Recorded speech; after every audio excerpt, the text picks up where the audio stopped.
네, 안녕하십니까. 수능 시험이 얼마 남지 않은 시점에서 2025학년도 10월달 고3 학생들의 한국사 교육청 모의고사 문제를 같이 복습을 해보겠습니다. 먼저 문제 1번을 보겠습니다. 각 국가에 대한 설명인데요. 국가의 형성, 단군 왕검 나왔습니다. 환웅과 황녀 사이, 아니, 환웅과 웅녀 사이에 태어났다. 자, 그럼 금방 이 국가는 고조선이라고 하는 걸 알 수가 있겠습니다. 근데 기왕에 이 단군 왕검 역할을 좀 하려면은요, 좀 길게 턱수염이라도 붙이고 나왔으면 더 실감나고 좋았을 것 같습니다. 하여튼, 고조선 하면 딱 떠오르는 게 8조 법금이 생각이 나는데 그것이 답이 아니고 선지 5번 같지요.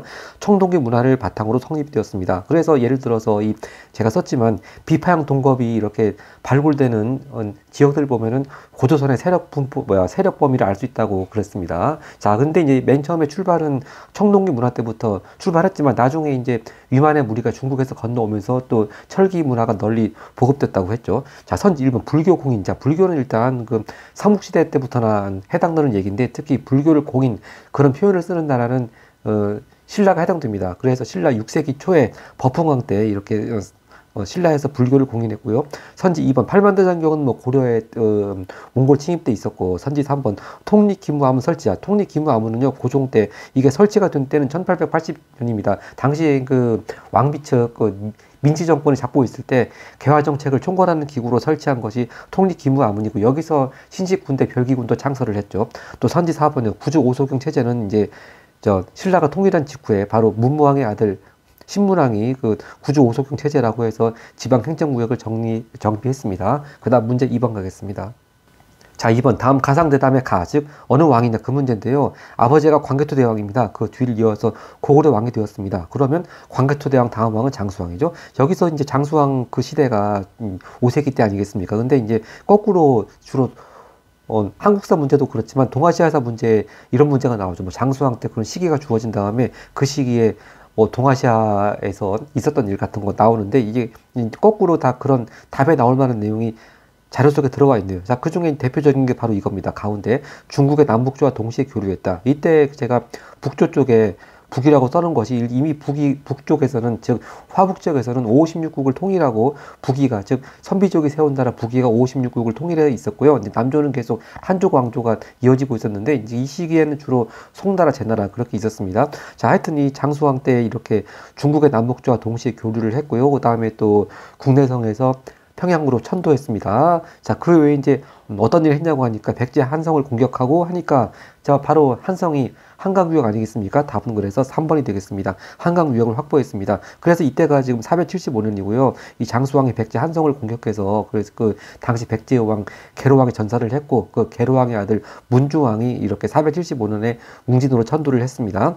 자, 선지 1번 천리장성은요. 이게 한국사에 천리장성이 두 번 나오죠. 하나는 고구려 영계소문이 쌓은 것이고 또 하나는 이제 고려 거란 침입 이후에 쌓은 것이 있는데 물론 위치는 틀리지만 하여튼 천리장성 하면은 고구려하고 고려 둘 다 쌓았고요.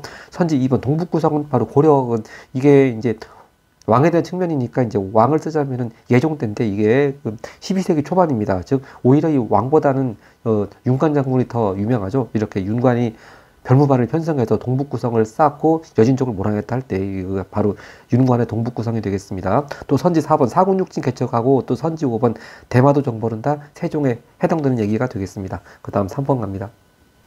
3번 각 국가에 대한 설명입니다. 자, 한반도보다 훨씬 북쪽에 지금 만주 지역에 상경이라고 되어 있습니다. 자, 그러면서 8세기 후반 이렇게 문왕 때 천도했다. 그러면 상경 나오고 또 멀리 만주 지역 나오고 또 이렇게 문왕 얘기 나오니까 바로 발해라고 하는 걸 알 수가 있겠고요. 기왕 문왕 나온 김에 자, 문왕은 발해의 3대 임금이죠. 1대가 대조영, 2대가 무왕이고 3대가 문왕인데요. 이 문왕 때 이렇게 상경으로 수도 옮겼다고 하는 거 특히 한능검에서 어렵게 나올 때 잘 나오는데 와, 이게 고3 한국사 문제도 나왔습니다. 그리고 기왕 그럼 나온 김에 이 문왕 때 쓴 연호가 있습니다. 대흥하고 보력 두 개 연호를 썼습니다. 그래서 기왕 어렵게 좀 문왕 나온 김에 이 문왕 때 상경으로 천도를 했고 연호를 대흥하고 보력을 썼다. 같이 체크해두면 좋겠습니다. 하여튼 제가 방금 말씀드렸지만 발해하면은 발해를 처음 세운 사람이 대조영이죠. 답 2번 금방 찾았습니다. 자, 선지 1번 훈민정음이야 뭘 볼 필요도 없고 선지 2번 전민변정도감은 또 고려 때 공민왕이 또 설치했고요. 선지 4번 22담도 왕족파 근용은 백제 때 늘 나오는 거의 오답으로 나오는 거죠. 하여튼 이 백제의 22담도 하면은 또 무령왕하고 관련이 있습니다. 또 선지 5번 영고라는 제천 행사는 부여의 행사였습니다. 그 다음 4번 갑니다. 4번 각 국왕에 대한 설명인데요. 자, 수원화성 나왔고 또 장용영 나왔습니다. 바로 장용영이 왕실의 친위부대죠. 그럼 바로 그 정조 임금이라는 걸 알 수가 있겠습니다. 또 정조 임금이 또 왕실 도서관 같은 규장각을 육성했죠. 답 1번 금방 찾았습니다. 자, 선지 2번 집현전은 세종이 설치했고요. 선지 3번 노비안건법은 또 고려 광종이 시행했고, 선지 4번 쌍성총관부 공민왕 또 나왔습니다. 바로 공민왕의 반원 정책의 하나로 이렇게 쌍성총관부 쪽 공격을 했습니다. 또 선지 5번 교육 입국조사 반포. 자, 이건 고종 때 1차가 아니고 2차 갑오개혁 때 조선도 이렇게 근대식 교육을 해야 되겠다, 그런 취지에서 반포한 것이 교육 입국조사입니다. 하여튼 교육 입국조사 나오면 또 2차 갑오개혁 때가 되겠습니다. 그 다음 5번 갑니다.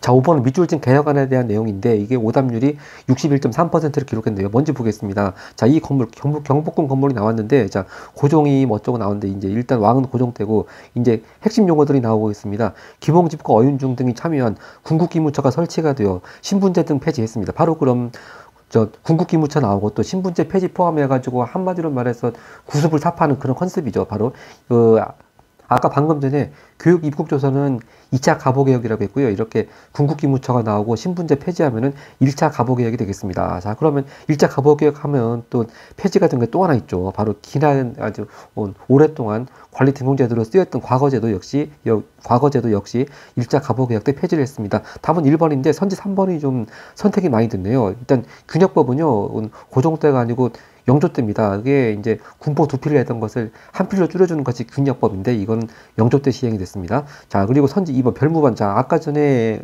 문제 2번에 선지 2번에서 동북구성 나올 때 말씀드렸죠. 바로 윤관이 그 별무반을 이끌고 동북구성을 쌓았다, 그 얘기고요. 선지 4번 육조 직계제. 자, 이 육조 하면은 조선의 그 육조 아니겠습니까? 근데 이제 원래 바로 그 이후에 의정부 정승들이 있는데 육조 판사들이 의정부 정승들을 거치지 않고 바로 왕에게 직접 보고하는 것을 원칙으로 하는 제도가 육조 직계제입니다. 그러니까 아무래도 왕권 강화와 관련이 있죠. 그래서 이 육조 직계제 하면은 왕권 강화와 왕권 강화 이미지가 있는 태종하고 세조 때 육조 직계제를 실시했고, 그 반대로 이제 의정부 정승을 거쳐서 논의해오라, 그런 것은 이제 왕권보다도 좀 신권을 존중해주는 거 아니겠습니까? 그래서 좀 이따 또 나오겠지만 의정부 서사제는 또 세종 때가 되겠습니다. 그리고 선지 5번 전시과라고 하는 거는요, 이건 고려 전기 때 일종의 관리들한테 세금 거둘 수 있는 권리, 수조권을 주는 제도 이름이죠. 네, 전시과 하면 고려, 그리고 조선 전기하면 또 과전법이고요. 그 다음 6번으로 가겠습니다.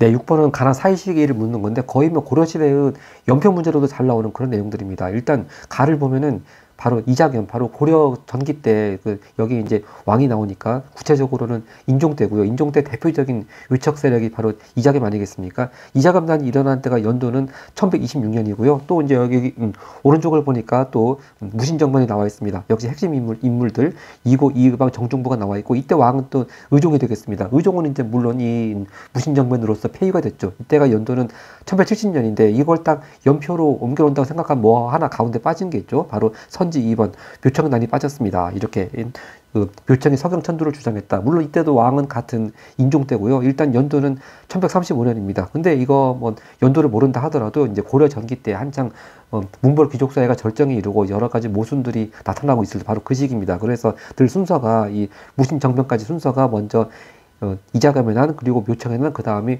무신정변. 항상 이렇게만 알아두면 이 고려 전기 때 연표라든가 시간 순서 문제는 뭐 크게 헷갈릴 것이 없겠습니다. 자, 선지 1번 김옥균 등이 정변을 일으켰다. 자, 바로 김옥균 하면은 그 급진개합하고요. 바로 김옥균 등 급진개합파가 일으킨 정변이 갑신정변이죠. 1884년이고요. 또 선지 3번 근초고왕이 평양성 공격했다고 했는데 아까 전에 문제 2번에서 그 장수왕이 남쪽으로 내려와서 백제 한성을 공격하고 백제의 계로왕의 전사한 얘기가 나왔습니다만, 그보다 앞에 그 4세기 후반에는 또 먼저 백제가 고구려를 먼저 공격했습니다. 바로 4세기 후반이 이렇게 근초고왕 때가 백제 전성기였죠. 그래서 이때 여기 나오는 평양성은 아직 그 고구려 수도를 평양성으로 옮기지 않았을 때고요. 근데 이 시기가 지금 연도로 말하자면 371년인데 근초고왕이 371년에 고구려 평양성 공격했고, 이때 고국 원왕이 전사를 했습니다. 그래서 이제 좀 고구려가 위기에 처했었는데 그 뒤를 이은 소수리망이 율령도 반포하고 뭐 불교 받아들이고 해서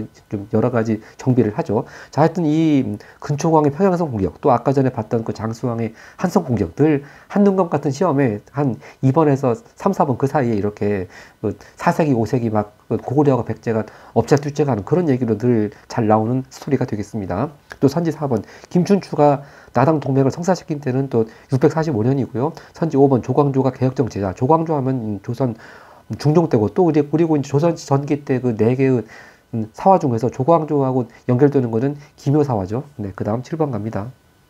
자, 7번 다 자료에 나타나는 전쟁 중인데요. 뭐 쭉 봐도 금방 임진왜란이라는 걸 알 수가 있고요. 이건 너무 답이 쉽습니다. 자, 임진왜란 하면 선지 2번 이순신이 이끄는 수군이 활약했다. 금방 답 찾았습니다.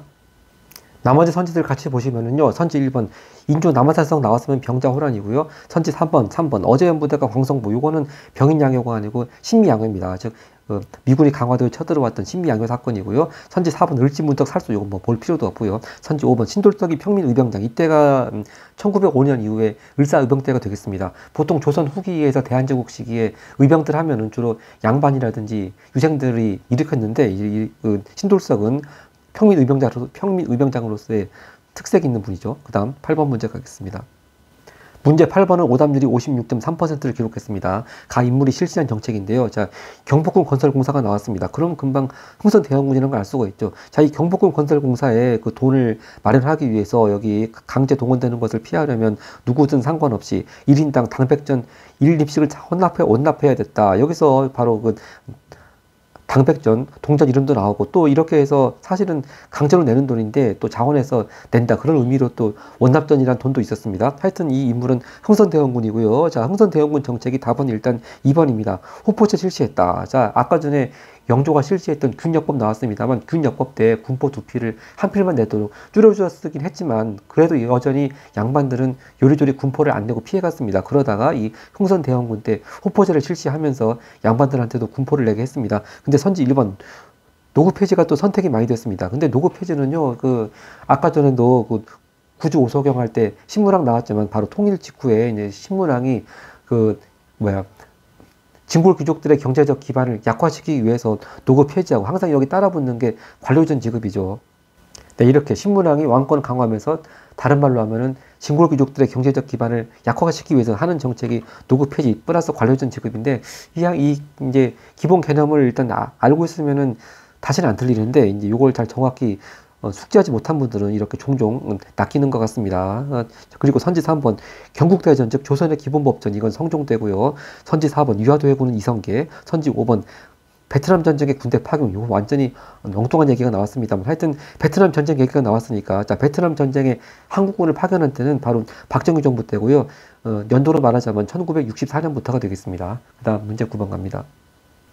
문제 9번 가 단체에 대한 설명입니다. 이 단체 도쿄 지휘하는데, 이 강령이 어디서 많이 본 강령이죠? 세계 이렇게 정치적 경제적 해방 실현, 그 다음에 전 민족의 민족적 대표, 그리고 일체 개량주의 운동 배정, 다 이런 거 거의 신간회랑 비슷하지 않습니까? 역시 읽어봐도 신간회가 맞겠습니다. 이 자료는 정부의 선언을 계기로 해서 결성된 민족유일당 운동단체, 바로 신간회를 말하는 것이 되겠습니다. 바로 정부의 선언이라고 하는 게 사회주의자들이 비타협적 민족주의 세력하고 연합하자, 그렇게 해서 그걸 이제 계기로 해서 이렇게, 여기도 민족유일당 얘기가 나옵니다만, 그렇게 27년에 이게 만들어졌죠. 그래서 이게 신간회 의의가 일제강점기 때 국내 최대의 민족운동 단체입니다. 신간회. 자, 그래서 신간회 하면 늘 나오는 개념이 있죠. 바로 선지 4번이 답이 되겠습니다. 광주 학생 항일운동의 전개과정 조사. 이걸 이제 다른 표현으로 하자면은 광주 학생 항일운동의 진상조사단을 파견했다. 그런 말이 되겠죠. 하여튼 광주 학생 항일운동은 1929년에 있었고요. 여기 자료를 보니까 가운데에도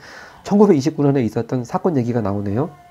바로 이 원산 총파업도 1929년에 있었고요. 하여튼 이 원산 총파업과 관련된 신간회 활동으로, 여기 이제 잠깐 보시면은 원산 총파업 당시 노동자들 지지하는 경계정보 발생했다. 이것도 하나 신간회 활동으로 익혀두면 나쁠 것이 없겠습니다. 자, 선지 1번이요. 새마을운동의 성과 살펴본다는데요. 새마을운동은요, 박정희 정부 때 1970년부터 시작을 했습니다. 또 선지 2번, 금난정권의 폐지 목적 파악한다는데요. 이 금난정권이라고 하는 게 한양의 시전 상인들한테 이제 시전 상인들로 하여금 자기하고 같은 물품 파는 일반 그 사적인 상인들 장사 못하게 막는 것이 금단 정권인데 그걸 폐지를 한 거니까 오히려 좀 자유롭게 그 상업 활동을 하도록 하는 것이죠. 하여튼 이 금단 정권 폐지를 다른 말로 하면은 또 신해년 1791년에 있었다고 그래가지고 신해 통공이라고 합니다. 하여튼 신해 통공이건 금단 정권 폐지든 다 아까 전에 나왔지만 정조 때가 되겠고요. 선지 3번 이만손 등이 만인소 올린 배경. 자, 역시 만인소 하면은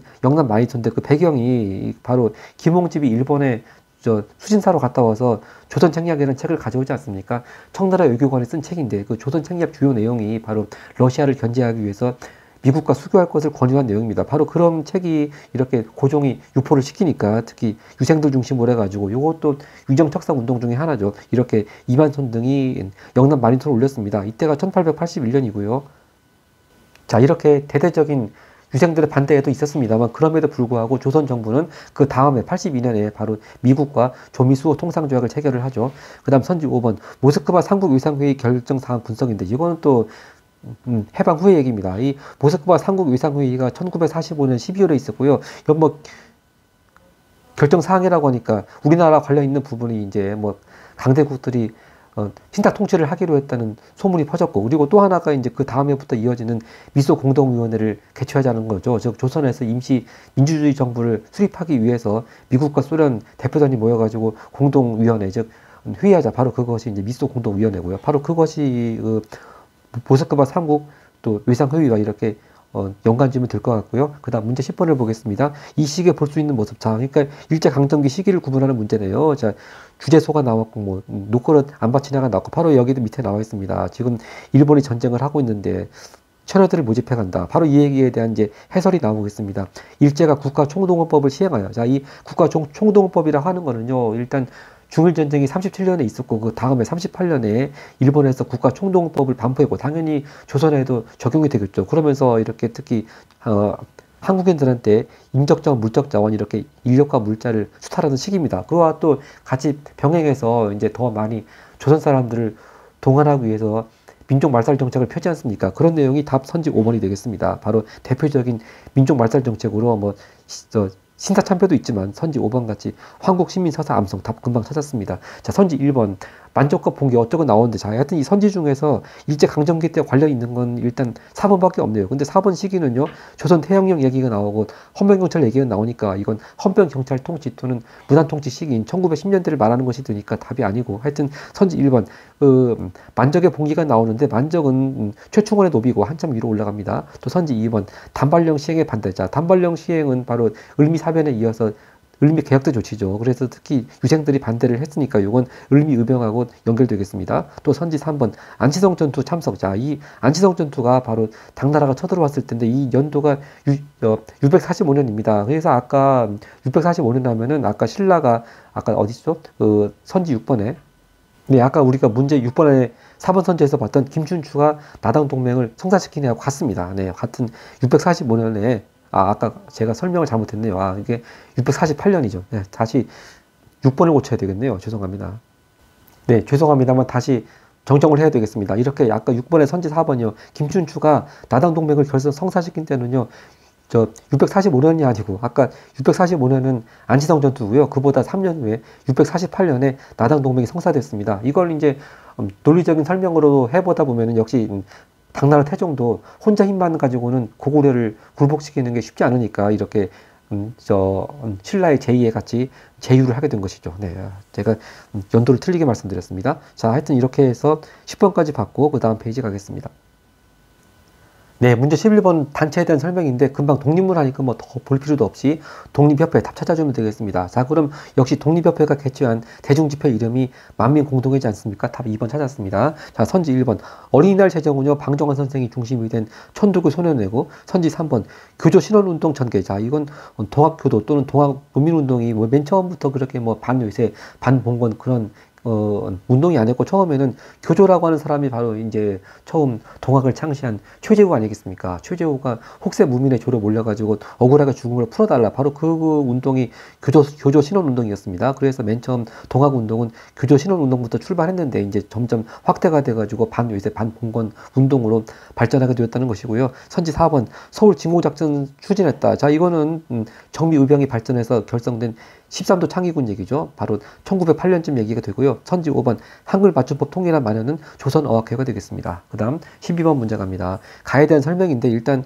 안중근 의사 얘기가 나오고, 근데 역시 핵심은 이 가는 대한제국의 외교권을 강탈한 것입니다. 바로 그러니까 금방 1905년 을사늑약 일단 을사늑약이라는 것을 알고 한번 답 찾아보겠습니다. 그러면 을사늑약 이후에 바로 고종 황제가 네덜란드에서 열렸던 헤이그에서 열린 만국 평화회의에 을사늑약의 부당함을 알리기 위해서 3명의 특사 파견하지 않습니까? 바로 그 헤이그 특사 얘기가 나오는 선지 4번이 답이 되겠습니다. 자, 근데 바로 이 결과 뒤이은 사건이 바로 이거죠. 이 헤이그 특사 사건 이후에 일제가 고종을 강제 퇴위시키죠. 이렇게 그 을사늑약, 헤이그 특사 파견, 고종 강제 퇴위 이렇게 쭉 인과관계 연결하면 되겠고요. 선지 1번 삼별초 항쟁의 원인자. 삼별초는 아까 전에 최충원 얘기 나왔습니다만 그 최씨 무신 정권의 사병 집단이 삼별초인데 특히 그 삼별초 항쟁을 하게 된 게 완전히 무신 정권이 완전히 무너지고 또 고려가 더 이상 몽골과 전쟁하지 않고 개경으로 환도한다고 하니까 이제 거기 개경 환도에 반대해서 삼별초 항쟁이 일어났고요. 선지 2번 북벌론 얘기 나오면 요건 병자호란 이후죠. 근데 병자호란 때 청나라의 볼모로 잡혀갔던 효종이 왕이 돼서 병자호란의 치욕을 갚자 하면서 일으켰던 운동이 북벌론이었고요. 선지 3번 비변사 설치자. 비변사는 처음 이게 설치가 된 거는 중종 때 삼포 외란을 계기로 해서 처음 설치가 됐죠. 근데 이때는 상설기구가 아니고 임시기구였다가 이제 명종 때 을묘외변을 계기로 해서 상설기구가 되었다가 이제 임진왜란 병자호란을 이후에 완전히 19세기 가서는, 즉 세도정치 시기 가서는 의정부를 유명무실하게 만드는 거의 뭐 사실상 최고기구처럼 됐다고 했습니다. 그리고 선지 5번 임술농립봉기가 일어난 자. 이 임술농립봉기, 임술년은 철종 말년 1862년이죠. 특히 그 계기라고 하니까 뭐 가장 19세기 때 삼정의 문란 아니겠습니까? 그리고 뒤에도 나오지만 이 임술농립봉기가 일어나니까 정부 나름대로 삼정의 문란을 좀 개혁하겠다 그런 조치로 해서 삼정인정청을 설치하죠. 아마 그거 뒤에 또 나오는 것 같습니다. 그 다음 13번 문제 갑니다. 자, 13번 가 단체에 대한 설명입니다. 나 김익상이 나오는데 가장 키워드 인물은 이 단체 단장 김원봉이고요. 그러면서 폭탄 권총, 그리고 이 김익상 이분은 조선 총독부에 가서 폭탄을 던졌습니다. 바로 이 단체는 그럼 금방 의열단이라는 걸 알 수가 있고요. 바로 이렇게 김익상 의사가 총독부에 폭탄 던진 이 의거는 1921년의 일이었습니다. 하여튼 역시 의열단 하면 늘 잘 나오는 선지가 있죠. 바로 일종의 행동지침이라고 할 수 있는 거. 선지 4번 같이 조선혁명선언을 활동지침으로 삼았다. 이 조선혁명선언이라고 하는 게 그 역사학자 단재 신재호 선생이 쓴 거고요. 자, 선지 1번 오산학교와 대성학교 설립했다. 이건 신민회원들의 교육활동이었습니다. 특히 오산학교는 이승훈 선생이 세웠고 대성학교는 안창호 선생이 세웠죠. 또 선지 2번 김규식을 파리 강화회의 파견했다. 이 파리 강화회의라고 하는 건 이제 1차 대전을 마무리할 때 했던 회의고, 하여튼 여기에 김규식을 파견한 단체는 신한청년당이고요. 또 선지 3번 집광소통에서 패전격. 이 집광소하면 역시 동학농민운동 중에 하나의 과정이죠. 특히 그 동학농민군이 전주성을 점령한 다음에 정부하고 전주화약을 체결하지 않습니까? 그래서 전주화약을 체결한 이후에 전라도 지역에서는 이렇게 집광소를 설치해서 자체적으로 패전개혁을 추진했다고 했고요. 선지 5번 고종 강제퇴위. 자, 아까 전에 어딥니까? 아까 문제 12번에 4번이었죠. 선지. 아까 12번은 선지 4번 헤이그 특사 사건 이후에 바로 일제가 고종을 강제 퇴위시켰고 이 강제 퇴위 반대 운동을 전개한 단체는 대한자강회가 되겠습니다. 그 다음 14번 갑니다. 자, 14번입니다. 1919년 4월 10일. 자, 그러면 딱 1919년 3월 1일 이후 거의 뭐 근접한 시기입니다. 즉 3.1운동 이후에 근접한 시기인데 여기 쭉 아래 보면은 여기서 지역이 상하이고요. 또 민주공화제에 의한 정부 구성이 결의되었다. 그럼 금방 상하이에서 대한민국 임시정부 알 수가 있겠는데 답이 이게 이제 보통 딴 때는 3.1운동의 결과 또는 3.1운동의 영향 그렇게 해서 나오고 답이 임시정부 그렇게 나오는데 요거는 그 앞뒤가 거꾸로, 즉 자료하고 답이 거꾸로 출제가 되었습니다. 하여튼 답 고르는 건 뭐 어렵지가 않죠. 이 시기적으로 보더라도 벌써 1919년 있지 않습니까? 그래서 답 4번 3.1운동을 계기로 수립되었다. 답 찾았습니다. 자, 근데 이제 여기서 좀 더 보충하자면요. 이 시기가 지금 1919년 4월이고 4월에 상하이에서 이렇게 임시정부가 수립됐는데 이렇게 3.1운동 이후에 수립된 임시정부가 처음에 상하이에서만 생긴 것이 아닙니다. 뭐 국내외에서 여러 군데에서 임시정부 또는 뭐 그와 비슷한 조직이 생겨났는데 일단 딱 한반도 안에 한성 즉 서울 쪽에서는 또 한성정부가 생겼고요. 또 연해주 지역에서는 대한국민의회가 생겼습니다. 그리고 이렇게 상하이에서는 상하이 임시정부가 생겼죠. 그래서 이 뭐 상하이 임시정부, 또 한성정부, 대한국민의회 이렇게 여러 곳에 흩어져 있던 임시정부를 통합한 때가 바로 같은 해 9월 달입니다. 그래서 이 1919년 9월 달에 같은 해에 같은 지역 상하이에서 통합해가지고 임시정부가 출범했습니다. 그래서 여긴 뭐 굳이 이게 4월달하고 9월달 크게 한국사 모의고사 단계에서는 뭐 구분할 필요까지는 없겠지만 좀 한 등급까지 대비하는 경우에는 이렇게 4월달에 수립이 된 거는 상하이 쪽은 그렇고 이제 그 외에 국내외에서도 뭐 더 다른 임시정부들 한성정부라든지 뭐 대한국민의회 등이 있다가 9월에 다시 상하이에서 통합하는 임시정부가 출범했다. 그렇게 또 정리하면 좋겠습니다. 자, 선지 1번 광무개혁 추진. 자, 이거는 아직 대한제국 때죠. 즉 대한제국 때 그때 고종의 연호가 광무입니다. 그래서 대한제국 때 추진했던 근대적 개혁 조치를 가리켜서 광무개혁이라고 하고요. 선지 2번 삼정인정정. 자, 바로 아까 전에 뭡니까?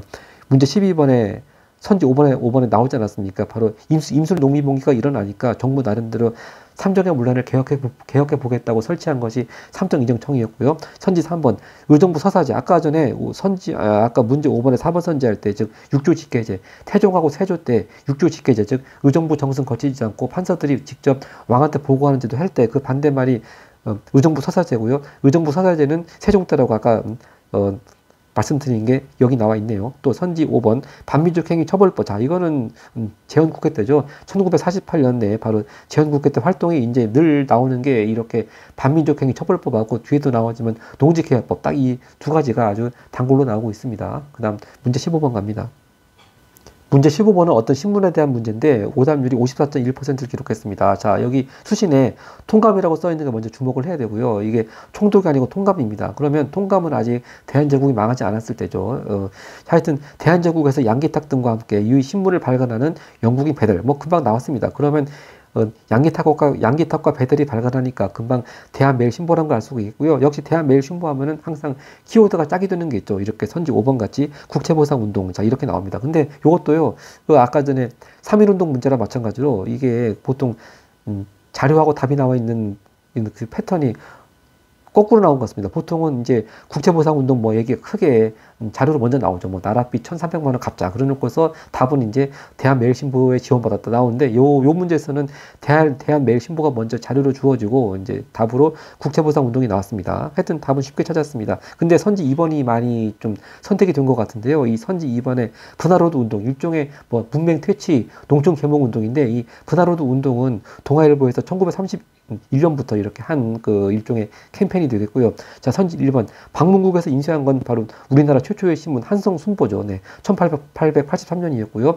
선지 3번 치안유지법에 의해서 탄압받았다. 근데 일단 치안유지법이 처음 시행된 때가 1925년부터 쭉 갑니다. 그러니까 뭐 치안유지법에 의해서 탄압받은 신문이 한두 개가 아니겠습니다만, 근데 이때는 이 대한매일신보는 없어지고 없어진 상태고요. 선지 4번 박종철 고문치사 사건 보도했다. 이 박종철 고문치사 사건은요, 진짜 현대사 얘기죠. 1987년 6월 민주항쟁에 도화선이 된 사건입니다. 그러니까 대한제국 시기하고는 한점 거리가 뒤로 멉니다. 하여튼 기억 나온 김에 이 박종철 고문치사 사건은 바로 87년 6월 민주항쟁에 도화선이 된 사건이었다. 한번 체크하면 좋겠습니다. 그 다음 페이지 갑니다. 그 다음 문제 16번은요, 이 헌법이 시행된 시기인데, 하여튼 이번 시험 세트에서 가장 오답률이 높은 72.3%를 기록했습니다. 어떤 헌법인지 보겠습니다. 당시 헌법에 따라서 개헌, 청원, 100만인 서명운동, 이 개헌, 청원, 100만인 서명운동이 이게, 한등급 심화시험에 잘 나오고, 고등학생 모의고사는 안 나오는데요. 하여튼 좀 어렵게 자료가 나왔습니다. 일단 이 개헌, 청원, 100만인 서명운동은요, 1973년 12월입니다. 이때가 바로 박정희 정부 때 중에서도 70년대 유신헌법 시기입니다. 특히 근데 개헌청원 100만인 서명 운동을 모른다 하더라도 이 유신헌법에 키워드가 있거든요. 이렇게 헌법 반대하는 사람들 이 긴급조치라 그래가지고 제대로 영장도 없이 체포하고 뭐 그랬습니다. 이것도 재판도 일반 법원에서 한 것이 아니고 군법에 의해서 했네요. 바로 이 긴급조치가 나오면 금방 저 박정희 정부 때 대통령의 권력을 아주 절대적으로 강화하기 위해서 만든 헌법, 바로 유신헌법이 되겠습니다. 이게 유신헌법이 공포가 된 게 72년 12월부터입니다. 하여튼 이 유신헌법이라는 것만 알면은 또 유신헌법에서의 대통령 선출제도와 그 키워드 단어가 있습니다. 바로 선지 5번 같이 통일주체 국민회의에서 대통령이 선출되었습니다. 박정희 대통령이 이 앞에까지는 3번 당선됐었는데, 그래도 3번은 다 국민의 직접 선거에 의해 가지고 당선됐거든요. 근데 이렇게 유신헌법을 통해서는 이제 그 출마 횟수 제한도 없애고, 즉 종신토록 출마해서 집권할 수 있도록 바꾸고, 특히 선거하는 방법도 국민의 선거가 아니고 이렇게 통일주체 국민회의라는 거의 박정희 후보한테 거의 표가 갈 수밖에 없는 그런 구조로 만들어진 이런 조직을 통해서 간접적으로 선출되는 방법을 택했습니다. 자, 그런데 이 선지 2번이 압도적으로 더 많이 선택이 됐거든요. 아마 헌법 얘기 나오면 주로 한국사 시험에서는 재헌헌법이 많이 나오니까 그래서 그런가 아닌가 싶은데, 하여튼 50 총선거는 바로 이 첫 번째 헌법을 만든 첫 번째 헌법을 만든 국회의원들을 뽑는 선거 아니겠습니까? 그래서 1948년이 되겠습니다. 근데 아마 이게 50 총선거가 재헌헌법을 만드는 재헌 국회의원들 뽑는 선거라는 건 아마 많이 아실 텐데, 이 자료에 나와 있는 개헌청원 100만인 서명 운동이라든지 긴급조치라고 하는 게 유신헌법상의 키워드라 아마 그걸 몰라서 이렇게 많이들 틀린 게 아닌가 그런 생각이 듭니다. 자, 선지 1번 105인 사건이라고 하는 건 요건 바로 한일합병 그 다음에 1911년도에 이제 요 사건을 계기로 해가지고 아까 전에 봤던 신민의 단체가 와야 된 계기가 된 거죠. 이 105인 사건이라고 하는 게 이제 조선 총독 암살 미수 사건이 있었는데, 그 조선 총독 암살 미수 사건에 주로 신민의 회원들을 많이 연루가 됐다고 해가지고 구속하고 기소한 사람이 105명이라고 해서 105인 사건인데, 하여튼 이 105인 사건은 1911년이고 신민회가 와야 했던 계기 한번 정리하겠습니다. 또 선지 3번 연통제 교통국 운영. 자, 연통제 교통국 운영 대한민국 임시정부에서 국내와 연락을 취하기 위해서 만들었던 조직이고요. 선지 4번 6.15 남북 공동선언. 자, 이건 김대중 대통령 때 바로 2000년 때 이렇게 최초의 남북 정상회담을 하면서 6.15 남북 공동선언 채택했고요. 근데 여기서 이 문제는 헌법에 대한 문제니까 지금 2000년이면은 계속 현행 헌법으로 대통령을 선출하고 그렇게 오는 단임대로 현행 헌법이 시행되던 시기가 되겠습니다. 그 다음 문제 17번 가는데요. 자, 이 전쟁에 대한 탐구 활동인데, 금방 유엔군 나오고 중국군 나오니까 볼 필요도 없이 6.25 전쟁이라는 걸 알 수가 있겠고요. 6.25 전쟁 하면 역시 선지 1번 답이 늘 나오는 정답이 되겠습니다. 인천 상륙작전의 목적을 조사한다는 것인데, 일단 시기적으로 이 인천 상륙작전은 바로 6.25 전쟁이 터진 지 3개월이 채 안 된 1950년 9월 15일이고요. 이제 시기적으로 말하자면 이 자료에 나오는 압록강을 향해서 유엔군이 진격하는 거는 바로 일단 다 인천 상륙작전을 마치고 서울 탈환하고 바로 같은 50년 하반기 때 일이 되겠습니다. 자, 그리고 선지 2번요. 삼국간섭이 가져온 결과인데, 자, 삼국간섭은요, 일단 청일전쟁을 끝맺는 시모노세키 조약에 따라서 이제 시모노세키 조약에서 청나라가 일본한테 타이완 할양해주고, 거기 추가해서 랴오뚱 반도, 제가 왼쪽에 썼습니다만 랴오뚱 반도도 일본한테 떼주라고 했는데, 다 그렇게 되면은 러시아가 위협을 느끼니까 러시아가 독일하고 프랑스 끌어들여가지고 다시 그거 청나라에 돌려주라고 했습니다. 이제 그걸 가리켜서 삼국간섭이라고 하죠. 근데 요 문제는 전쟁 측면의 문제니까, 하여튼 삼국간섭 얘기 나오면 요건 청일전쟁으로부터 이어지게 되겠고요. 선지 3번 요익규장각 의궤 약탈. 자, 요익규장각은 강화도에 있는 것이고, 자, 강화도에서 이렇게 바로 미군이 아니죠, 프랑스군이 쳐들어온 사건, 병인 양요 때 이렇게 요익규장각에서 보관하고 있던 왕실 행사와 관련된 그런 책자들을 가져갔습니다. 바로 그런 게 이제 요익규장각 의궤 약탈이고요. 선지 4번 북한산 순수비. 이건 완전히 엉뚱하게 진짜 신라 진흥왕 때 6세기 중반의 일이 되겠습니다. 즉 신라 진흥왕 때 이제 가장 신라가 뒤늦게 전성기를 맞이하게 됐죠. 그러면서 한강무역을 차지하게 되는데, 이렇게 진흥왕 때 한강무역을 차지한 기념으로 세운 비석이 북한산 순수비가 되겠습니다. 그리고 선지 5번, 아까 8번에 5번 선지 이어가지고 베트남 전쟁 얘기가 또 나왔네요. 아까 8번에 선지 5번에서 박정희 정부 때 60 64년부터 베트남 전쟁에 한국군 파병했다고 했습니다. 바로 그 베트남 전쟁 얘기가 바로 이 17번 선지 5번 얘기가 되겠습니다. 그 다음 18번 문제 가겠습니다. 자, 18번은 이제 다음 자료에 나타난 민주화 운동인데요. 계엄군 나오고 전남도청. 자, 이때는 전남도청이 광주에 있었습니다. 자, 금방 80년에 있었던 5.18 광주 민주화 운동이라는 걸 알 수가 있겠습니다. 자, 그러면 이제 5.18 광주 민주화 운동의 성격이 이렇게 선지 3번이 정답이죠. 신군부. 자, 신군부라고 하면 나중에 대통령을 지낸 전두환 노태우 장군의 세력을 가리키는 것이고, 하여튼 5.18 광주 민주화 운동하면 이렇게 키워드가 계엄군, 전남도청, 신군부 이렇게 딱 연결되겠습니다. 자, 선지 1번. 한일협정 체결에 반대했다. 자, 한일협정이라고 하는 건 박정희 정부 때 이거 다른 말로 한일 국교 정상화라고 하죠. 1965년이었는데 그 전에 이제 이렇게 한일협정을 체결하기 위해서 협상하겠다고 하니까 바로 64년도에 대학생들 중심으로 해가지고 대대적인 반대 시위가 일어난 것이 6.3 시위고요. 선지 2번. 부마 민주항쟁에 영향 끼쳤다고 하는데 일단 뭐 영향보다도 이 부마 민주항쟁 시기가 중요합니다.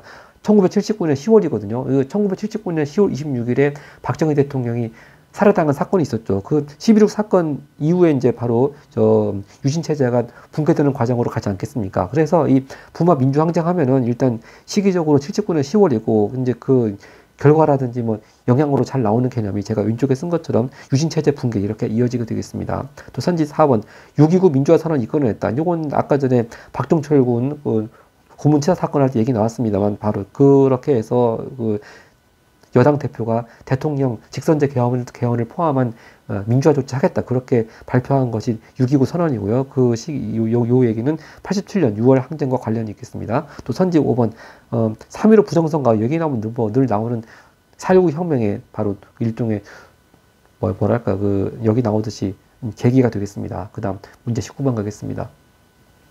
문제 19번은 일제강점기 때 무장투쟁 조직에 대한 얘기입니다. 각 군사 조직에 대한 설명인데요. 자, 충칭에서 창설됐다. 그럼 뭐 더 볼 필요도 없이 바로 대한민국 임시정부 산하의 한국광복군이 되겠습니다. 일단 연도로 말하자면 한국광복군이 충칭에서 창설된 해가 40년이고요. 그리고 중요 활동으로 늘 나오는 것이 여기 자료에도 있지만 미국 전략정보국의 지원을 받아서 국내 진공작전 훈련에 참가했다. 뭐 이런 것도 있고 또 하나 또 늘 짜기되게 나오는 것이 뭐 영국군과 협력해서 인도 미얀마 전선에 파견했다. 늘 나옵니다. 하여튼 근데 요번에는 과연 그 인도 미얀마 전선이 답일까 생각했는데 그게 아니고 약간 어려운 개념이 나왔습니다. 선지 5번 같이요. 조선의용대 일부가 합류해서 병력에 충원되었다가 답입니다. 일단 조선의용대 하면은 이게 의의가 그 중국 관대 그 만주 지역 말고요. 중국 본토에서 최초로 창설된 한인 무장투쟁 부대고 또 역시 창설한 중심 인물은 김원봉인데요. 일단 창설한 해는 중일전쟁이 일어난 다음에 38년입니다. 근데 이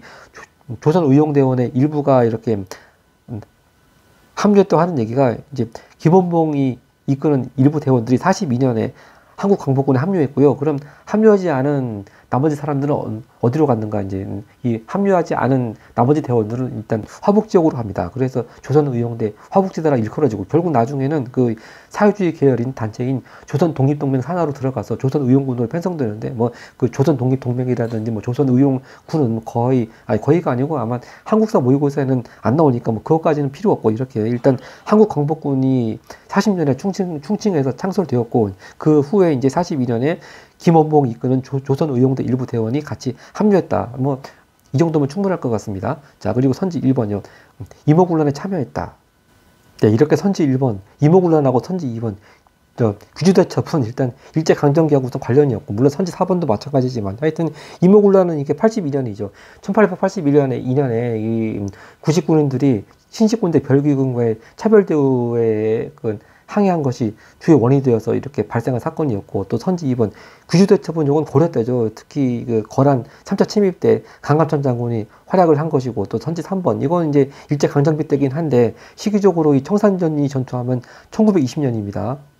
1920년이니까 이 한국광복군보다 더 20년 전의 일이고요. 하여튼 이 청산리 전투에서 승리 거둔 부대는 일단 김좌진 장군이 이끄는 북로군정서가 있고 또 앞전에 봉오동 전투에서 승리를 이끌었던 홍범도 장군의 대한독립군도 있었고 하여튼 이런 그 독립군 부대들이 연합을 해서 승리를 했고요. 선지 4번 정족산성에서 프랑스 군대 이건 병인야구 때 얘기하는 것이고 이제 이때 싸운 한국군이 아니고 조선군 장수로는 바로 그 정족산성 하면은 양원수가 되겠습니다. 그다음 마지막 20번 가겠습니다.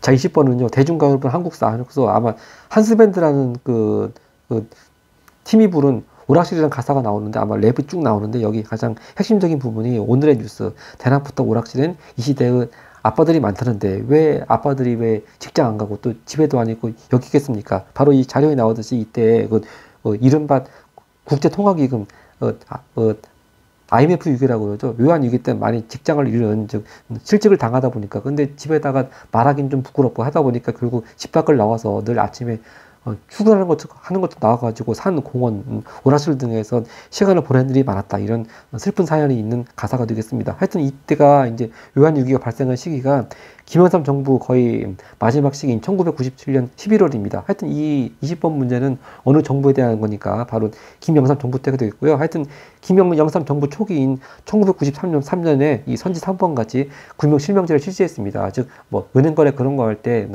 뭐 남의 이름 가명이나 차명 같은 거 쓰지 말고 자기 이름으로 하라고 바로 그거의 금융실명제죠. 답 3번 찾았습니다. 자, 선지 1번 지게발급은 이건 대한제국대죠. 바로 아까 전에 나왔습니다만 광무개혁으로 이렇게 토지 소유권 확인해주는 문서 이 지게발급이 늘 광무개혁으로 가장 잘 나오고요. 선지 2번 농지개혁법이 체결했다. 자, 농지개혁법은 이제 정부로 말하자면 이승만 정부고 국회로 말하자면 재헌국회 때입니다. 즉 1949년에 이 제정된 것이 농지개혁법이고 선지 4번 화폐정리사업 이것도 역시 대한제국대가 되겠습니다. 바로 1904년 특히 일본 사람 네가타 재정고문이 같이 이 화폐정리사업하고 관련되는 키워드 인물이고 선지 5번 경부고속도로 개통 자 이것도 역시 박정희 정부 때 1970년이 되겠습니다. 자 이렇게 해서 10월달 고3 한국사 복습 모두 마치겠습니다. 감사합니다.